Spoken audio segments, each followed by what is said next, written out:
राधे राधे। तो जब राजा परीक्षित श्री सुखदेव जी से प्रश्न करते हैं कि इस सृष्टि का निर्माण कैसे हुआ, सृष्टि का कैसे पालन करता भगवान, कैसे इसकी रक्षा करते हैं, क्या करते हैं, मनुष्य को कल्याण का मुख्य साधन क्या है, मनुष्य को किस मात्र से कर्म करें कि उसका कल्याण हो और उसको परम श्री भगवान की प्राप्ति हो।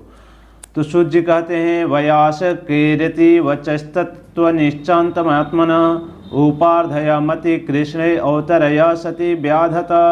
जब सुखदेव जी भगवत का निश्चय करने वाले थे तो उत्तरानंद राजा परीक्षित ने यह सुनकर अपनी शुद्ध बुद्धि भगवान श्री कृष्ण के चरणों में अनन्य भाव से समर्पित कर दी।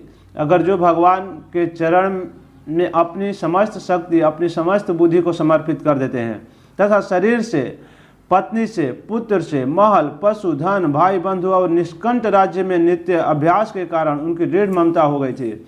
जिसकी ममता पत्नी में, पुत्र में, संपत्ति में, महल में, धन में, बंधु में, भाई में, समाज में हो जाती है, वह भगवान की प्राप्ति कभी नहीं कर सकते हैं।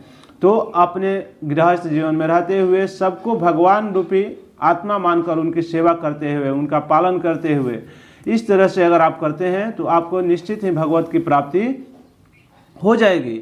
और क्षण में ही उन्हें ममता को त्याग कर दिया। तो राजा परीक्षित ने उस ममता को त्याग कर दिया और महानस्वी परीक्षित मृत्यु का निश्चित जान लिए थे कि उनकी मृत्यु 7 दिन में होने वाली है। तो इसलिए वह धर्म, अर्थ और काम से संबंध रखने वाले जितने भी कर्म थे उनको धर्म में बाधा पहुंचाते थे, अर्थ यानी संपत्ति जो भी है उनके बंधन पहुंचाते थे, उन सभी को अस्वीकार करके संन्यास ग्रहण कर लिया। उसके बाद वह भगवान में अपनी समस्त शक्ति इंद्रिय को लगा दिया और प्रश्न कर रहे हैं क्या आप परम पवित्र और सर्वज्ञ हैं? परीक्षित पूछ रहे हैं श्री सुखदेव जी से।